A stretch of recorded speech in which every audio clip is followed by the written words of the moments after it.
حکم رب کو بجا ہے لانا، نبی سے ملنا ہے حشر کے دن، نبی سے ملنا ہے حشر کے دن، معائشہ کو ہے منہ دکھانا، جو چوک چوراہوں پہ کھڑے ہیں رسائی تم تک یہ چاہتے ہیں، جو چوک چوراہوں پہ کھڑے ہیں رسائی تم تک یہ چاہتے ہیں، ساحر ہدف ان کا اور رہی ہے، ساحر ہدف ان کا اور رہی ہے، حقوق زن تو ہے بس بہانا، حجاب پہنو اے میری بہنوں، حجاب پہنو اے میری بہنوں، کہ حکم رب کو بجا ہے لانا، نبی سے ملنا ہے حشر کے دن، نبی سے ملنا ہے حشر کے دن، معائشہ کو ہے منہ دکھانا، یہ قیمتی شے کو ڈھانپتا ہے۔ جزاک اللہ۔ کی فارغ اسما بنت عبد الرحیم اصلاح معاشرہ کے بارے میں اردو میں تقریر پیش کریں گے۔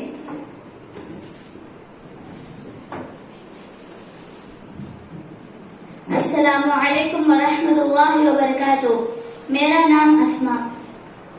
اسلام کا کلمہ پڑھ لینے سے اور اپنا دین اسلام بنا لینے سے انسان کی زندگی چاہے مرد ہو یا عورت غیر مسلموں سے الگ ہو جاتی ہے۔ ہر کام میں آپ صلی اللہ علیہ وسلم کی اطاعت کرنا لازم ہو جاتا ہے، لیکن آج کل کے مسلمانوں نے اپنی زندگی میں غیر مسلموں اور عیسائیوں کے طریقوں کو اپنا لیا ہے، جیسے بے حیائی، شعر و اشعار۔ سب سے بڑی مصیبت جو مسلمانوں کے گھروں میں آئی ہے وہ یہ ہے کہ بے حیائی، شعر و اشعار کی کتابیں جو بے حیائی سکھاتی ہے، جن میں اکثر ننگی تصویریں بھی ہوتی ہیں اور ناجائز قصے اور کہانیاں سن کر ہر ایک کے دل و دماغ ناپاک ہو جاتے ہیں۔